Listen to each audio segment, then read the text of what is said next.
What is going on, everybody? You're watching JayzTwoCents, and from the company that brought you the awesome K70 keyboard, which I use every day and love, we're going to take a look at the Corsair Vengeance 1500 gaming headset.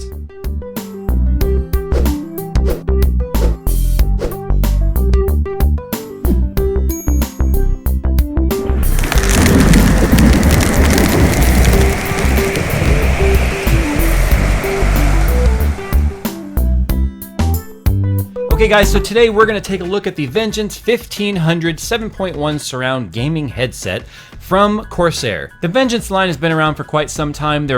Corsair's memory of the Vengeance line is very, very solid. You've already seen my review of the K70 keyboard, which is the Vengeance line. Absolutely solid product. So today we're going to take a look at what the 1500 surround sound headset is like.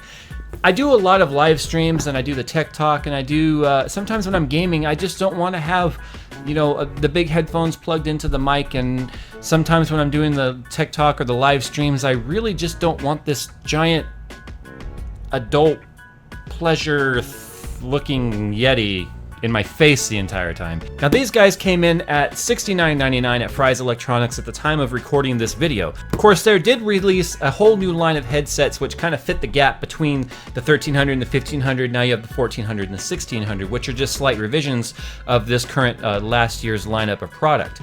So with that, don't let the price fool you. They still seem like a really good quality product, but today we're gonna go ahead and dive in, see what comes in the package. We're gonna see how they look and feel, and then we're gonna do a mic test and see how they sound. And for some of you aspiring commentators out there, whether or not an inexpensive sub $100 headphone like this fits the bank, or fits the bill, or however that saying goes. I'm really not very good at sayings here. So, all right, let's go ahead, take out my little bitty knife here because I don't want to. I always seem to cut myself. I mean, my hands definitely tend to show that.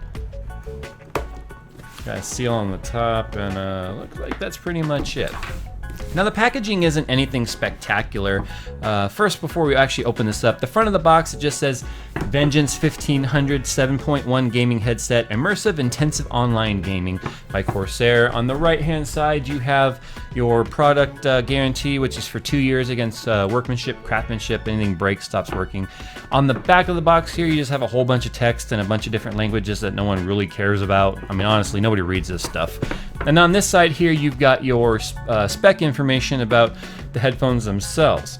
When it comes to response range, you have 20 Hertz to 20,000 Hertz, which is 20 Hertz is a lot of bass, and that's because these do feature a 50 millimeter driver in there, and because of that you can get some pretty decent bass if it's a quality driver. When it comes to the cable length, it's 3 meters or 9 feet. That's really long.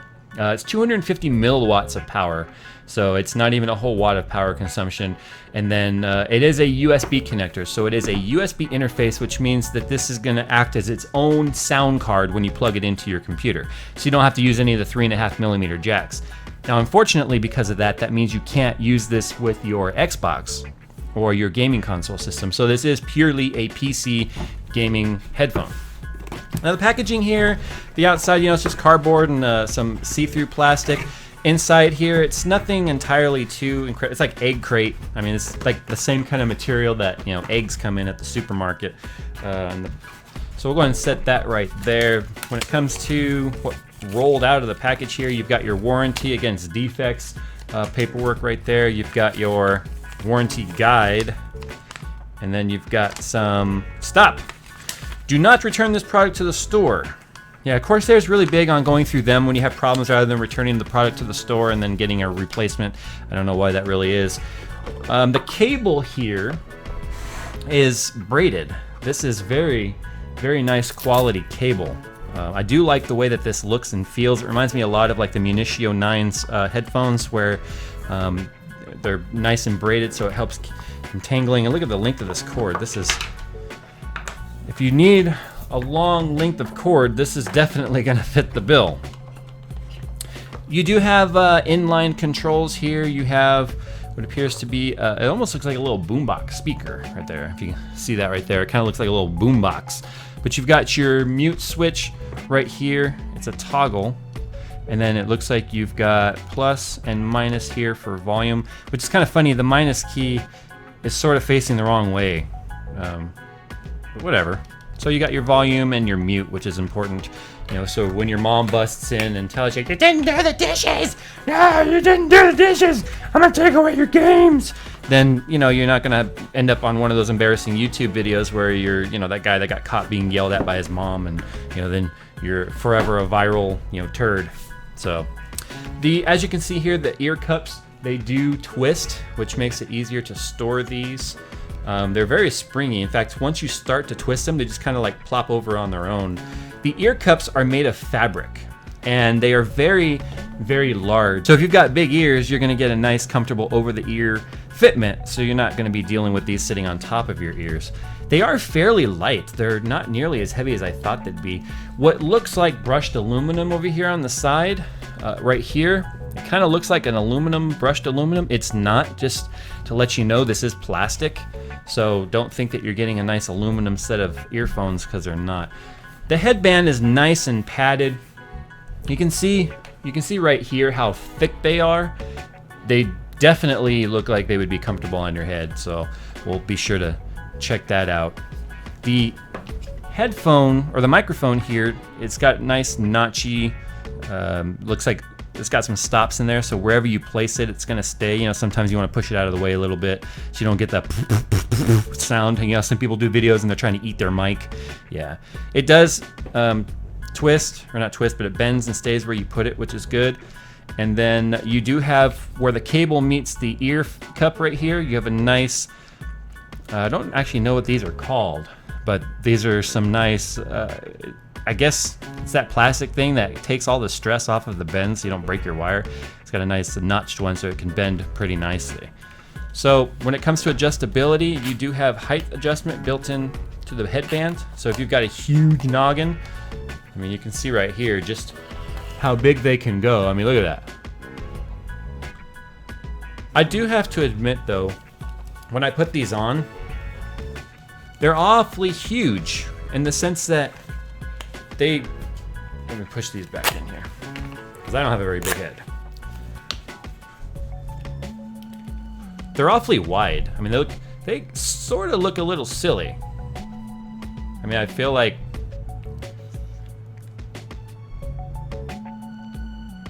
I don't know why they went so wide up here, where they don't really follow the contour of your head. So you got all this open space right here. They really look kind of silly. But with that, let's go ahead now and let's switch over to the built-in mic here into this headset, and let's see exactly how it sounds. Testing 1 2 3. Testing 1 2 3. Testing. Okay, guys, so got the headphones on, and we've got a friend of the channel here, Coconut Monkey. You've seen him a few times sporting the Elgato gaming shirt. But here we are talking about the Corsair Vengeance 1500 headphones. And I've listened to some audio quality. I've listened to some audio, like music, on these already. And I'm going to go ahead and give my feedback. Then I'm going to let Coconut Monkey listen to them, and I'm going to let him give his feedback. And then we're going to talk about some good and some bad that I'm noticing with these. First off, the audio quality, as you can hear with the mic, really isn't that bad. At first, when I was recording on it, I thought, oh, this is horrible. I don't like this at all. If you're going to be doing commentaries, I don't recommend it. It's bad for commentary. But when we listened back, both of us, especially when we heard them on the speakers, kind of thought they really don't sound that bad. And in fact, they almost sounded as good as my Yeti, which was kind of weird. Can right off the bat say I don't like the shape of them. I don't like the way they stick out so wide right here. Like, I feel like should be vectoring airplanes in for landing, sort of thing. I mean, these are, you know, I feel like a NASCAR spotter. There are 50mm drivers in here, which I expected a little more bass, especially since they claim on the box here, you know, in the packaging, that they've got a 20 hertz to 20,000 hertz response range. And that seems to be like the norm. Everybody puts 20 hertz to 20,000 hertz. I don't think people, I mean, I think they're saying, okay, yeah, we've reproduced sound at 20 hertz. Your cheeks shake at 20 hertz. These don't do that. But that does come with nice EQ software where you can go in there and you can control the full EQ and volume range, and you can set 7.1 surround and whatnot. I do really like the way they sound for music. I haven't tried them with gaming yet, but gaming, you know, it's just going to be a lot of explosions and things. And the 7.1 will test on that when I do some Battlefield 3 gaming later, you know, live streams and whatnot. But what I'm going to do now is I'm going to go ahead and I'm going to let Coconut. I'm going to cut the camera here. I'm going to let Coconut Monkey listen to some music, and then we'll get his feedback. And I'll tell you guys what I don't like about these headphones. So don't go away. We'll be right back.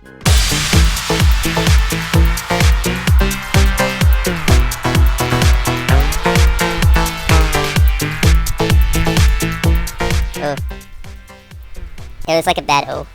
There's when it was building up, there's like a really crunchy noise. Crunchy? But yeah. I've never heard of audio referred to as crunchy. Sorry. Hold on. It's like when you got really building up the signals, they weren't like crunchy. Well, I was playing with the EQ. The EQ, see the EQ upper here? See, I've got the 30 hertz cranked. Because if it's claiming it can do 20, it better be able to crank 30. I'll pull the treble down a little bit.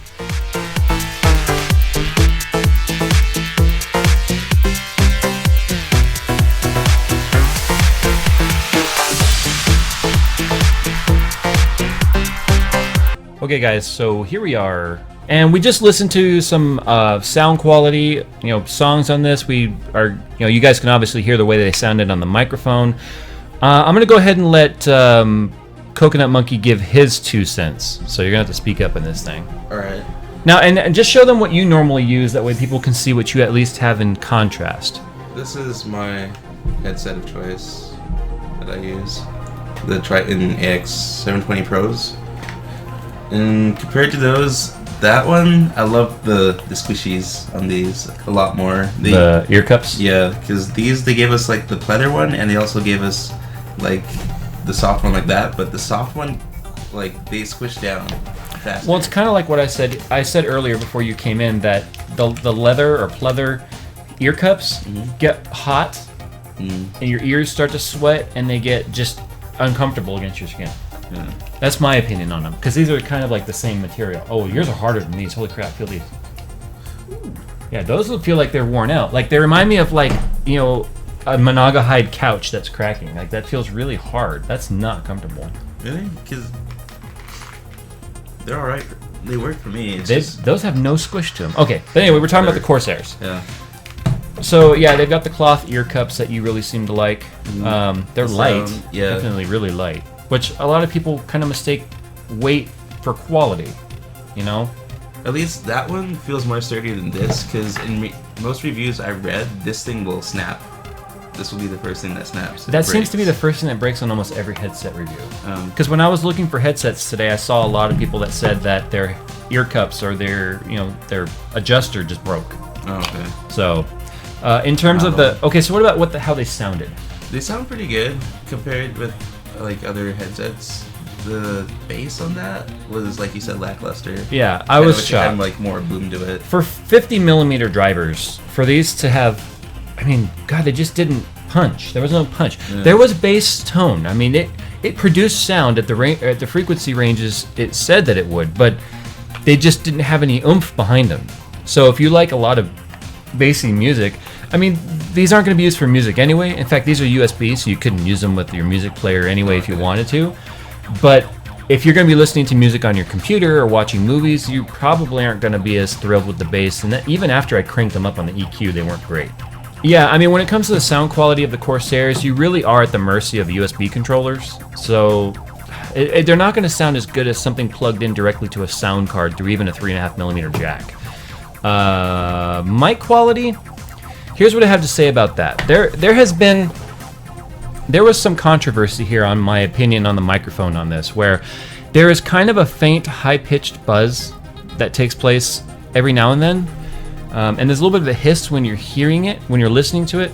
But when it plays back, like in this video, when we played it back earlier, we were like, whoa, this actually sounds pretty good for gaming headset. To get to that point, I had to upgrade drivers, I had to do reboots, I had to go into the EQ, and I had to adjust it. If you're looking to just plug this in and record, out of the box, you may do like I was about to do, which was return these. I was not thrilled with these whatsoever, but I think now I'm going to go ahead and hang on to them. Mic quality, it's decent. They sure as heck are better than the Logitech G920s or G930s, sorry, because these are wireless and wireless signals can't carry that much. The Tritons that Coconut Monkey uses, the sound quality on those are great too, but then again, he's dealing with huge amount of bandwidth for the optic, because it's a fiber optic headset. So if you're looking for something under $100 Remember, I got these today for 70 bucks, $69.99. And you want 7.1 surround, and you want a decent mic for commentaries. For under 100 bucks, it's going to be hard to beat these. I mean, there's a lot of other headsets with microphones in this price range. I mean, you've got a whole bunch of Razer, headsets, and I can't even pronounce. Beaches. I'm not thrilled with Turtle Beach. I mean, granted, I've only used a couple of Turtle Beaches, and my X12 sound like garbage, but those are only 50 bucks. These are only $20 more than the Turtle Beaches, and they do have. You can get the 1300. The Corsair 1300, which is almost identical in terms of hardware, but instead of USB interface, it is the 3.5mm, which you could then use them with your Xbox if you wanted, if you had the converter. So there you go, guys. This has been the Logitech Vengeance 1500 gaming headset, 7.1 surround USB. Go and check it out. Under 100 bucks, it's going to be hard to beat. But if you're looking for high-end quality microphones, you're never going to beat something like this Yeti right here. So thanks, guys, for watching. Thanks, Coconut Monkey, for giving us your opinion on these, because it's, audio is hard to give a review and an opinion on. But I like the software. I like the microphone. You guys can hear the microphone. And if you want to hear them out, live, check out my live streams. I'm going to be using these from now on in my live streams, and you'll get to hear them firsthand. So with that, I'm going to get on out of here. We're going to play some Battlefield, and we'll Blow stuff up. Blow stuff up and pwn some noobs.